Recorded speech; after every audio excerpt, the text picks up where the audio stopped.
Well, welcome, Catherine. Welcome to the podcast. Thank you so much. It's great to be here, Carol. So, I like to start with a question around what drew you to the work that you do? What motivates you, and what would you describe as your why? That's such an important question. Well, I would begin with my background and my accident of birth, if you'll call it that, being born a white middle class person, and gaining so much unearned privilege and power as a result of that. And it definitely has had a strong impact on my values and my perspective of myself in relation to my life, which is around um, that I did gain so much unearned privilege, and I have benefited so much from that, and that I just want to work throughout my lifetime to try to create more equity and to equalize that. And then certainly as a queer lesbian, my identities in those ways and the kinds of experiences and discrimination that I've experienced have certainly informed a lot of my work, especially around diversity, equity, and inclusion. And then having a biracial son with and a multiracial queer family that is a blended family with my ex-partner who's African American and her partner who's African American and my current partner who's white and our son who's biracial, that as a multiracial queer family, so many of the experiences that I and my ex-partner and my current partner and our son and our co-parents have experienced have really informed a lot of our understanding of the world, and again the kinds of changes that I'm looking to affect in the world to, according to my company's tagline, create a better world, for a better world for my son and really for all people. And then I grew up with a very global upbringing. So my family moved around a lot in general. And we lived in London my middle school years, which we also share a history with you on, attending the American school in London for 3 years. And my family traveled a lot during that time. And since then, I have lived and worked in a number of different countries. And so that has really informed my understanding of myself as having a global citizenry identity, and also viewing everything really from a global perspective. So that has a huge impact on the work that my firm does. And then my family, just on a personal level, just my grandparents have had such a profound impact on me, as well as, of course, my parents, and they really raised us with a strong sense of ethics, of most of all integrity. And I've raised my son with that really firm belief that our integrity is our most prized uh, trait and possession, and that we need to work throughout our lifetime to kind of embody integrity. And so that's always been number one for me. And that said, I also grew up in a white family that didn't talk about our whiteness, didn't talk about race at all, that raised me to think that it was impolite or not nice or wrong to even notice, or let alone talk about race and ethnicity and differences. And so that has also really informed my convictions and my commitment to proactively addressing systemic racism and other forms of systemic oppression and discrimination.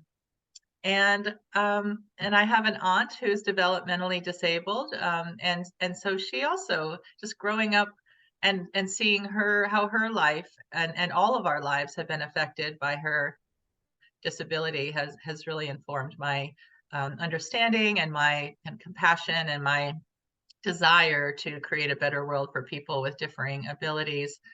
And I've just always been a systems thinker too. So I approach problems and solutions from a systems perspective. So that informs the work that my firm does around affecting broader systemic changes.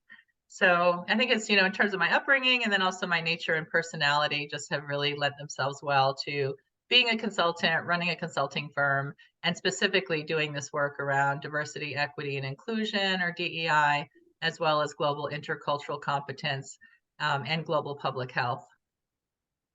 Yeah, there are a lot of common intersections that we have, and part Yes. of that we kind of found out by accident, that we had actually been at the same school overseas together in London Exactly.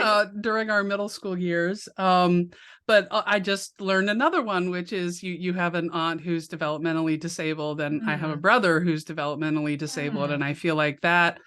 I also grew up in a white family that did not talk about race, that where it was impolite to pay attention to it, and all of those common things that you described. But I did grow up the younger sister of my brother who's deaf and autistic and developmentally disabled, and so was able to see and experience how the world treated him differently, and how he did not fit into systems and all of those things. And I think then also having that international experience certainly enabled me to understand that culture exists and that everyone has a culture and that they all have different assumptions, and to be able to see that in a way that when you're in it and you never leave it, it's very hard to see.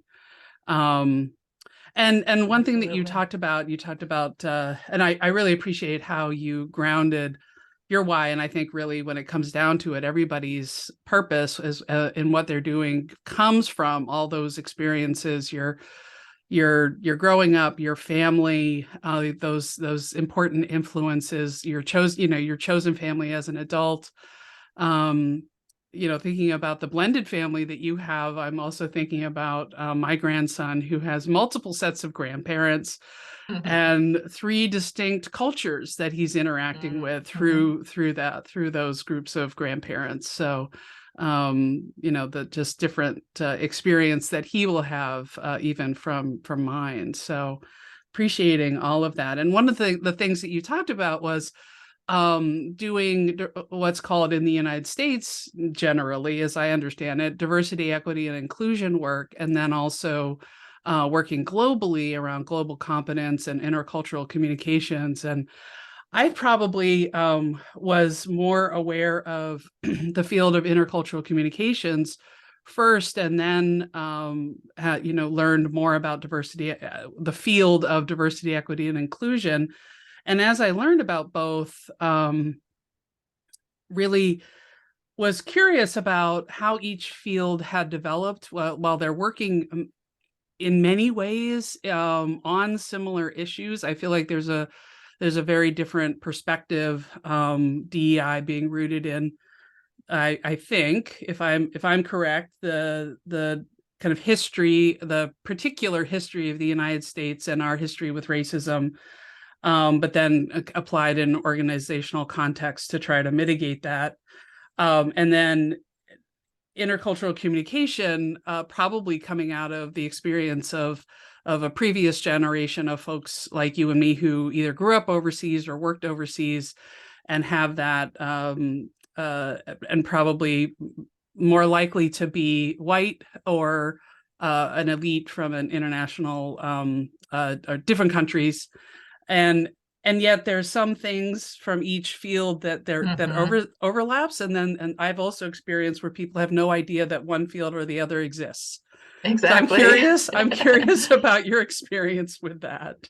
Yeah, I've had a similar experiences, and it is curious to me. I've always felt that I've straddled these worlds and many worlds, and that's one of the roles I can serve to play as a bridge builder between them, and to help people understand kind of the interconnectedness of people as well as concepts. And so, yeah, certainly when we think about diversity, equity, and inclusion work, and understanding that people and companies use different acronyms and language for that. Sure. So sometimes it could include DEIJ for justice, or DEIA for accessibility, et cetera, the alphabet soup. That the origins are around the realities of systemic oppression, and specifically racism in the US, as well as gender sexism and gender equity work in the US. So a lot of the anti-racism and gender equity work has really informed the DEI fields that started more with focus on diversity, and then gradually started to encompass understanding that while it's important to have, it is important to have a representation and a diverse mix of people. in any workplace or community, and that diversity is important and not sufficient to create a culture of inclusion and belonging. And so then that recognition of inclusion, and then ultimately working towards equity, that even with inclusion, where when we take actions to ensure people are feeling fully valued to participate, that still doesn't account for the historic and present day discrimination and disparities that exist because of systemic racism, sexism, and other forms of systemic oppression. And that in order to achieve equity, we need to recognize those historic and present day disparities and take specific actions to address them and provide the opportunities and resources that people who have been discriminated against need in order to actually achieve equity. And that we know we'll have achieved it when race or gender or other identity markers like that are no longer a predetermining factor for outcomes. And so that's really important. And yet, as you noted, when I was years ago, when earlier in the field, when I would participate in or facilitate DEI conversations, sometimes people in the U.S. would challenge me when I would bring in a global context or want to have a global conversation around DEI, and even feel that I was trying to minimize the realities of systemic discrimination and racism, specifically and anti-Black racism in the US context.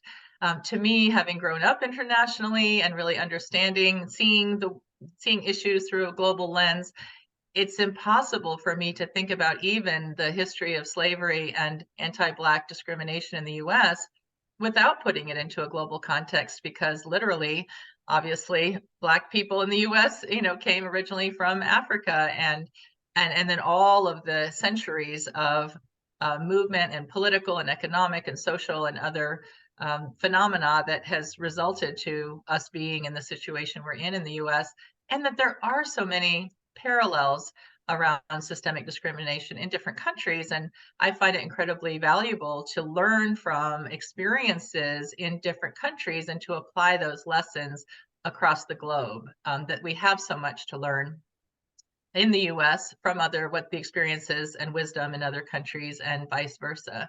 I think that because of our history of this, in the US, we're often really indoctrinated to believe that the US is the best country in the world, that we are superior, that we have all the answers. And that's a lot of the work that my firm does around global competence, is helping people who have been, as all of us who were raised in the West and kind of indoctrinated with this false belief, to understand that there's so much that we have to learn from people in other countries and systems in other countries. And similarly, in the global intercultural competence, again, goes by different terms, fields, as you noted, a lot of that has come out of thought leaders who grew up with international experiences, or who held positions in which they were working internationally, and then developing models and frameworks and concepts and understanding of what intercultural skills or competence, what the elements of those are and what they look like, and how to teach them and how to learn them and how to practice them. And even, Global Citizen, we have our own global competence model and framework and curricula that we use in our trainings. And yet, when we look at the history, as you noted, many of the earlier kind of pioneers, if you will, of, and I guess I'm using that term significantly, in the intercultural competence fields, were predominantly white Western people with an international upbringing or professional experience. And there had not been until more recently an understanding and an incorporation of equity and justice within those models and frameworks. And so, as you noted, there really has been historically a disconnect. I've written papers, journal manuscripts, and I've been a keynote speaker and done a lot of kind of speaking and writing and thought leadership and consulting in each of these areas. And yet the communities and fields have been quite distinct until more recently. I would go to conferences and talk about the interrelation with intercultural or global competence and DEI, and people would give me looks like these are completely separate fields. And similarly, again, in the DEI space, like the example I shared, where some people would sometimes question me bringing a global lens and even my motivations for doing that. But more recently, I think given the popularization of equity and the kind of greater understanding and awareness, and hopefully as we're working on action, more recently around equity, I think there has been more understanding and more interconnectedness among those fields. Where are you seeing the common points or the interconnections? Where are you seeing people kind of make those links? Yeah, such a great question.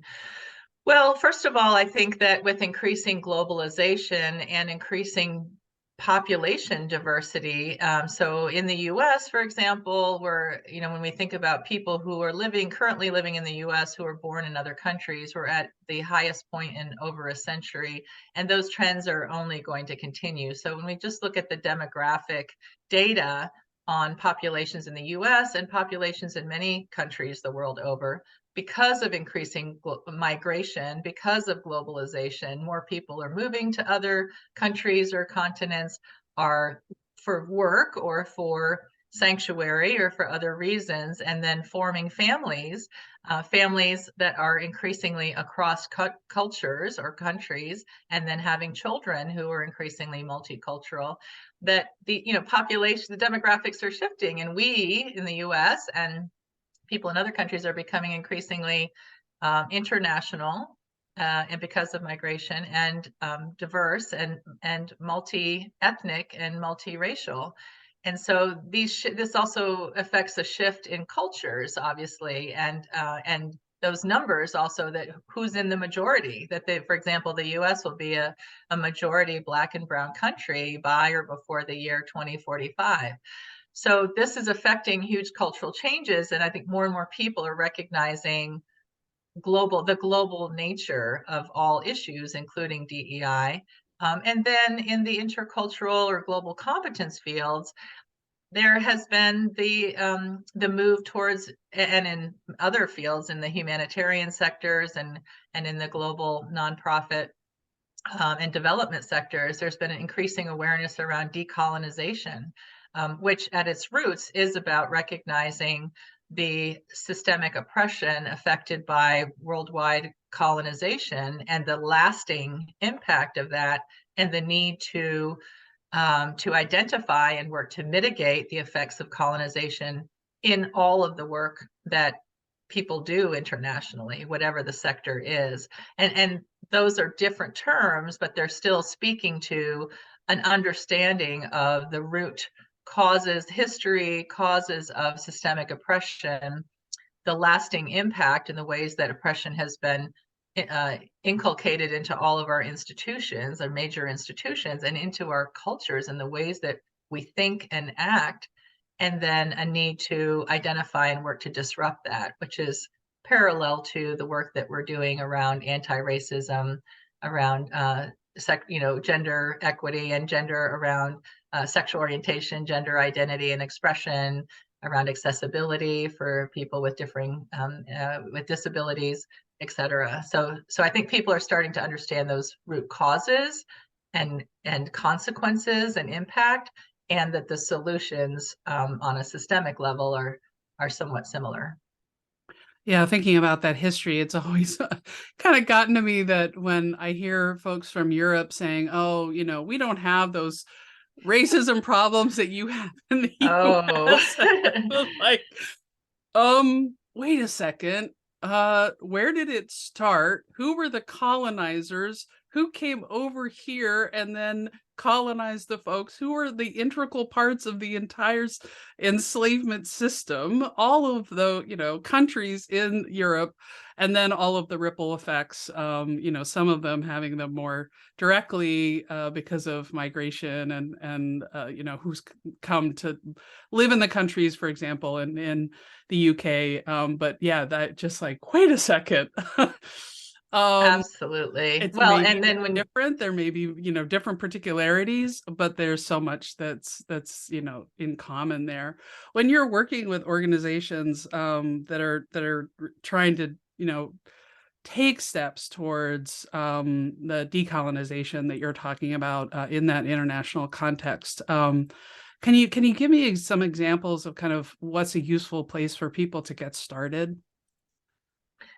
Yeah, I think first of all, just having accurate information, so one methodology that I had helped to develop in a previous role when I was a global senior health systems advisor and manager at IPAS, which is an international nonprofit working on women's sexual reproductive health and rights, and was a values clarification, attitude transformation methodology that's really about helping people understand replace inaccurate information with accurate and factually correct, accurate information, and then also really undergo a deep process of identifying and identifying their core values, and then linking their core values with their beliefs and their attitudes and their actions.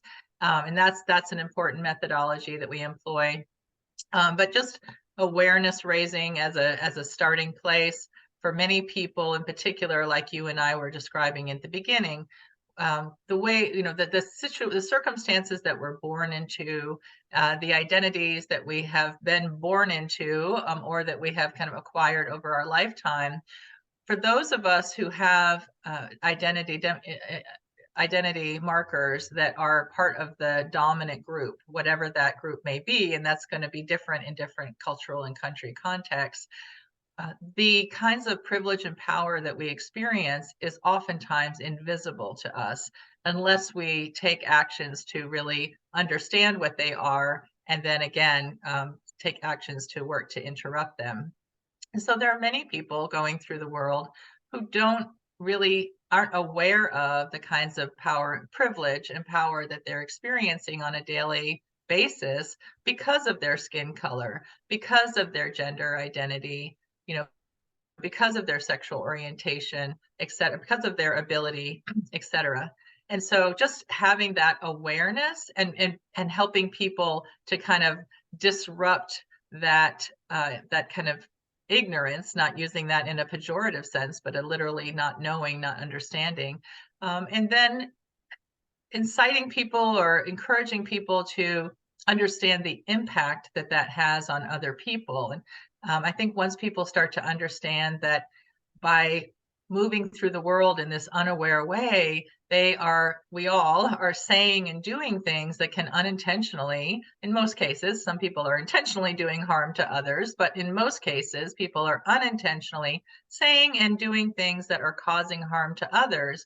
And once people realize that they're having that impact on others, however unintentional, however good intention their intentions are, however good their intentions are, most people are going to feel a deep sense of distress, or at least discomfort or distress over this knowledge that they're inadvertently doing that, and then would be motivated to want to make changes.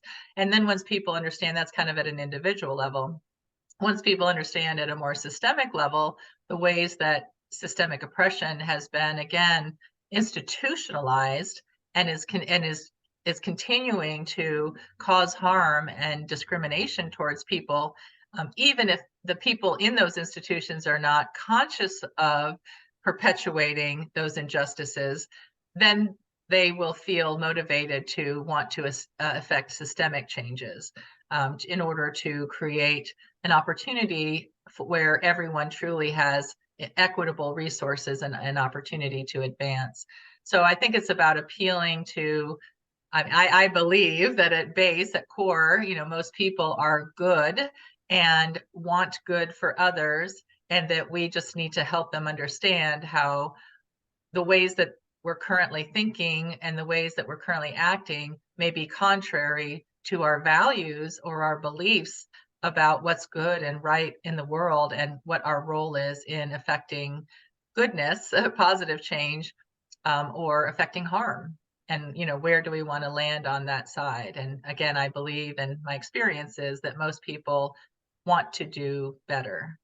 and then are motivated and just may not know what harm they're causing, and then may not, or the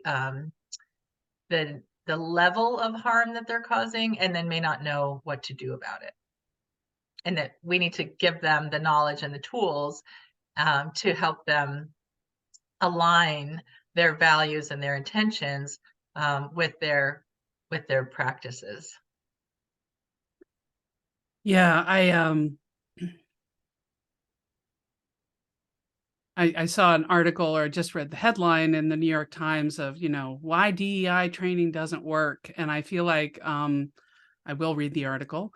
So I'm a little more informed than what I'm about to say. But just from my experience, I think that sometimes or maybe too often, folks get to that awareness stage, but the next step isn't taken to help people practice. Well, what would I do differently? They might be told to do this, that, or the other, but then when you're in that instance of an uncomfortable, somebody says something that makes you feel uncomfortable, and you're feeling like you want to say something, but you're just frozen. Like, how do you get yourself out of that and to be able to Right. take some action? What have you seen help people kind of move beyond just awareness to being able to feel like they're equipped to manage a difficult situation? Yeah, it's a great question. So a number of things. So again, one, just being able to recognize, having the self-awareness to recognize in the moment what's happening. And, for many of us, it's only in hindsight or when someone else brings it to our attention that we recognize that something we've said or done has caused harm. Or again, that by doing nothing in a system that has been designed to favor white people or light-skinned people and oppress brown and black skinned people and indigenous people, that by doing nothing we are also causing harm, that it's not enough to do nothing or to not intentionally do harm to others, that's not enough because of the way the systems have been designed.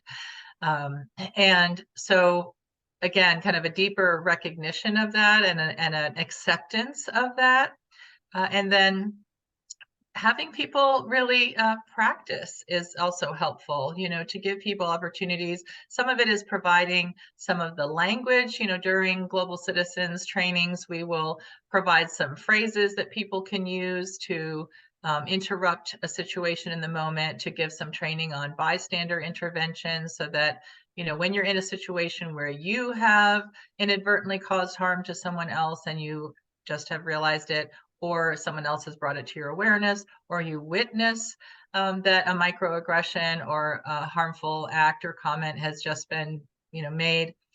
What are some words and what's some vocabulary that you can use? And then also that mindset of commitment.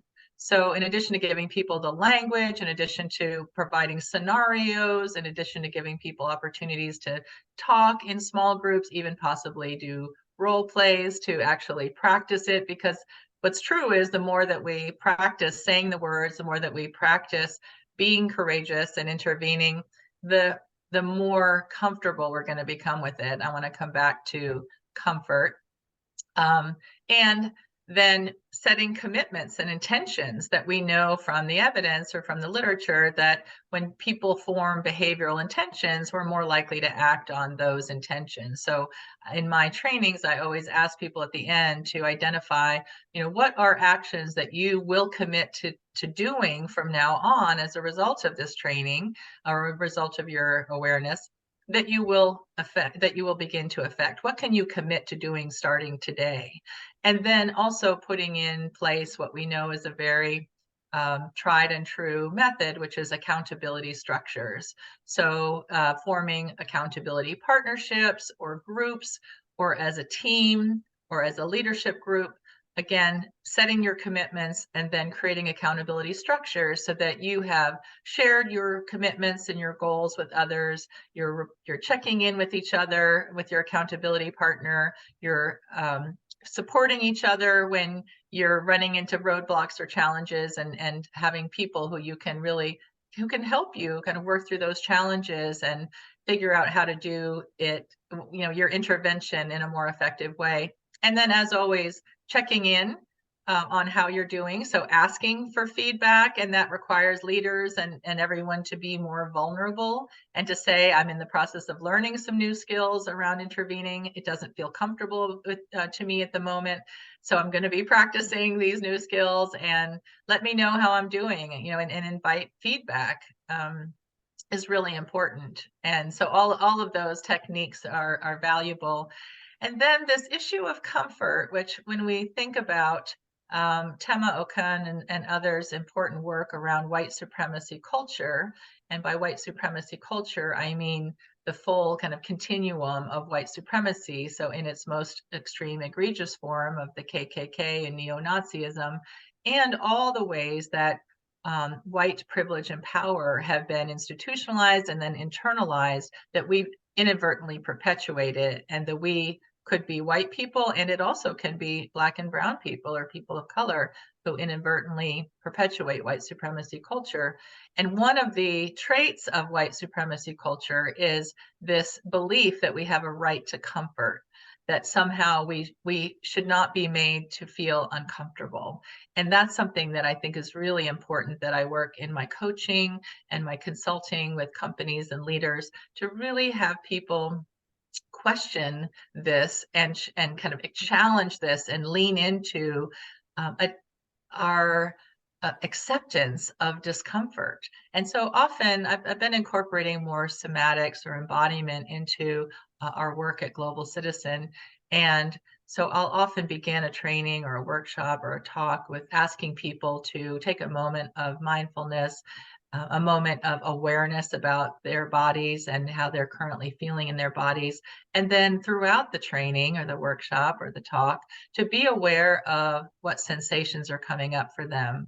What are they noticing in their body? Where are they noticing it? What is the feeling, the texture, the color, the width, the breadth, the depth of it, and to use that information as an important, that noticing as an important source of information about what causes them to feel light and joyful and excited and positive, what causes them to feel distress or discomfort, and where there is discomfort, to notice what the nature of that discomfort is, and then to go back to it later and explore it more so that they can understand it and use that information to inform their actions in the future. And that's a really powerful way of disrupting white supremacy culture, and also of helping all of us to become more integrated beings. Because I really believe that one of the most egregious effects of white supremacy culture is that it has caused those of us who have internalized it to become disembodied, to separate our minds and our bodies as though they're distinct from each other, rather than to bring our whole bodied selves into our lives and work. And so that's something else that I'm interested in incorporating into our work, and also to helping more people to become more fully integrated in this way. And that I think that can have powerful societal impact as well.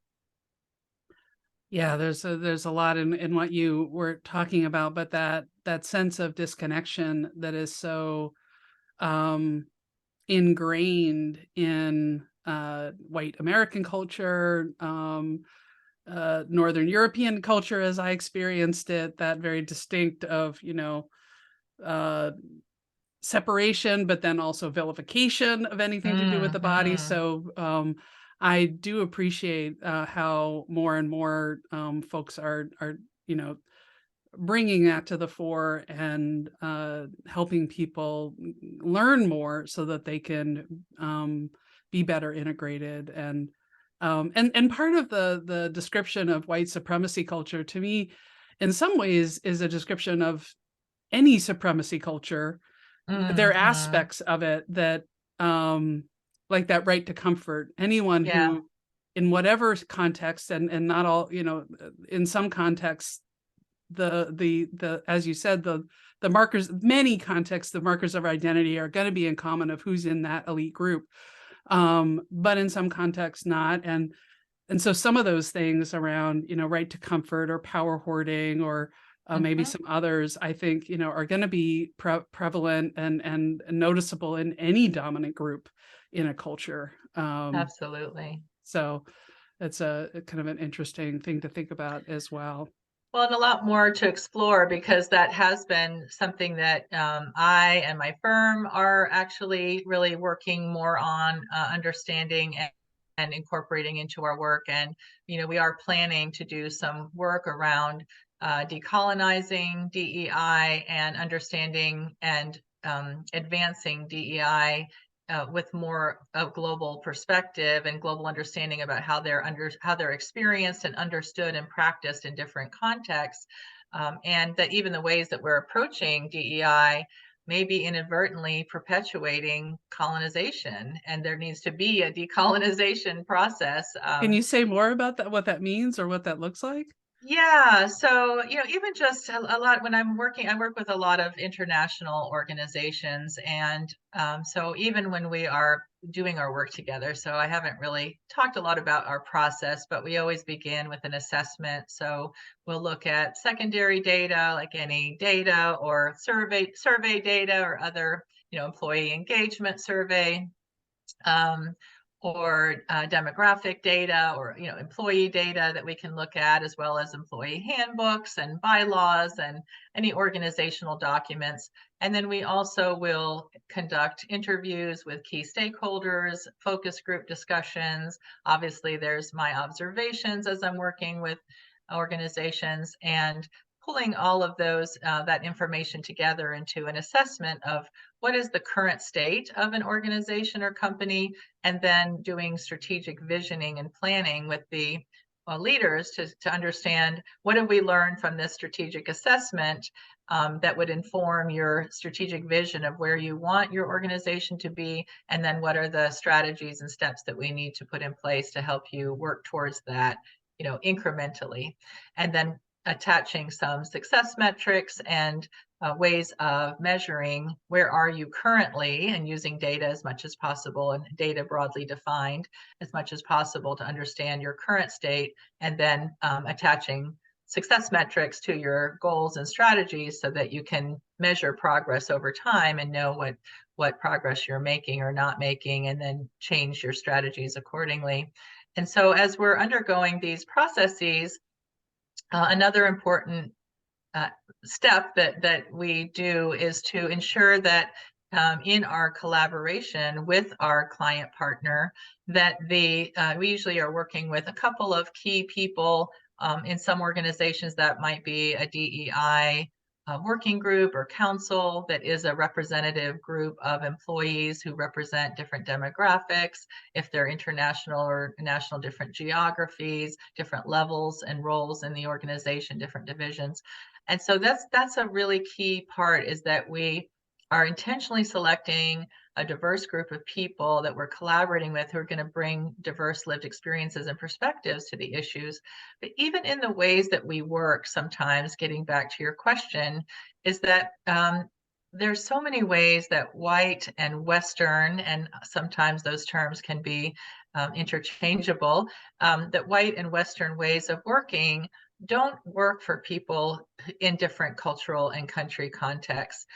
So some of it is when we're having a live conversation and we're facilitating a live conversation. So some of what's come up in some of the international companies I work with is, for people for whom English is a second language, hearing a question in the moment and being asked to respond, to give their responses in the moment. For all of us who speak multiple languages, when you're doing it in not our primary language, that's incredibly challenging to be able to, understand the question, think critically about our responses, and formulate our response in a secondary or third or fourth language for us. And so being able to provide people with questions in advance so that people can have time to think about them, to start to formulate their responses in advance. Also providing multiple avenues for people to provide input on a given issue. So sure, live conversation is an important one important means, but also it could be a survey, where for some people, formulating their responses in writing may come easier in different languages than saying it verbally. And then even in the moment, again, kind of providing questions in advance. So what I'm doing now is when I'm going to be doing a training or a workshop or a meeting with an international group, I'll provide the questions that we're going to be discussing in advance so people, again, have a chance to think about them in advance. And then even in the moment, giving people the option, if it's a virtual session, with responding verbally or in the chat. We might have a shared document or a Jamboard or some other software that people can write their responses in. And that's usually going to give them a little bit, again, kind of a variety of options to give their responses. So that's, that's some of what we're talking about when we say how to create more kind of globally competent ways of approaching our work together. And then not everyone is going to want to, share in live sessions. So even as we're co-designing or for example, one of the groups I'm working with is an international nonprofit organization, and we're co-developing a training series with the DEI working group that comprises representatives from all over the world.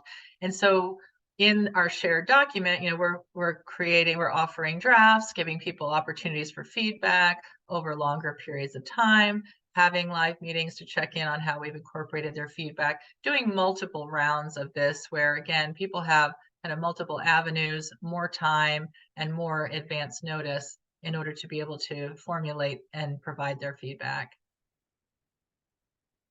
Yeah, and I think those are really things that one could do in any context to be helpful. For sure. I recently Microsoft has so many accessibility things built into their products, and was at a retreat where I wasn't paying attention.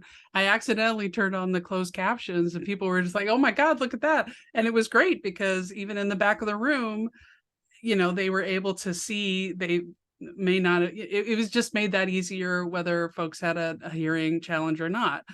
So there are a lot of ways in which it goes back to that, I guess, that sense of kind of universal design. When you make it better for folks with challenges, you're actually making it better for everybody. Absolutely. Yeah, Yes. And, yeah. and as a hearing impaired person, I find that incredibly helpful also, that closed captioning really does help me ensure that I can really grasp everything that's being shared. Mm-hmm. Yeah, absolutely. Um, so just to shift topics now here at the end. At the end of each episode, I ask a somewhat random icebreaker question. That I have a box of them that I pull out. So, what does the first 30 minutes or hour of a typical day for you look like? Mm. Yeah, so I do a little bit of mindfulness in the morning, just as I'm awakening, just to, again, kind of center myself in my body, and to take just to notice how I'm feeling.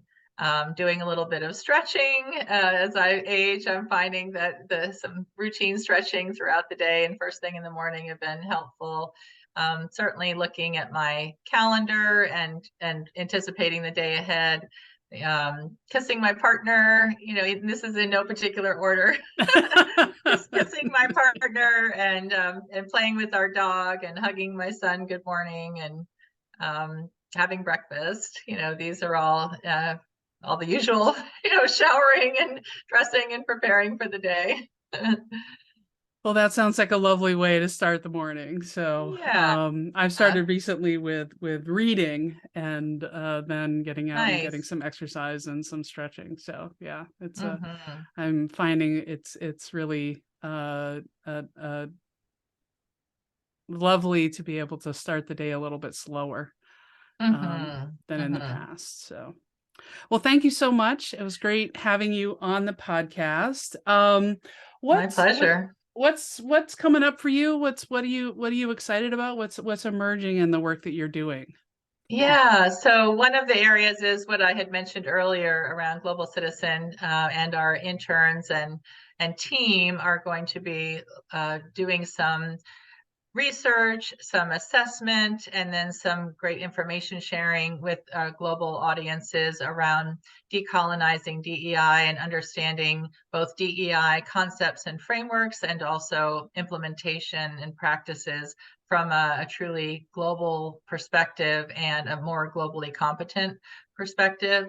And continuing our ongoing work kind of around global citizenry and global competence. So Global Citizen also has our Global Citizens in Action leadership program for young people, and we're always looking for organizations and groups to collaborate with on that. We have curricula, we have interns who assist with the facilitation, and we're always looking for organizations that are serving young people and would want to collaborate with us because they know the young people they're working with would benefit from this kind of education and training on global citizenry and understanding ourselves as ethical global citizens.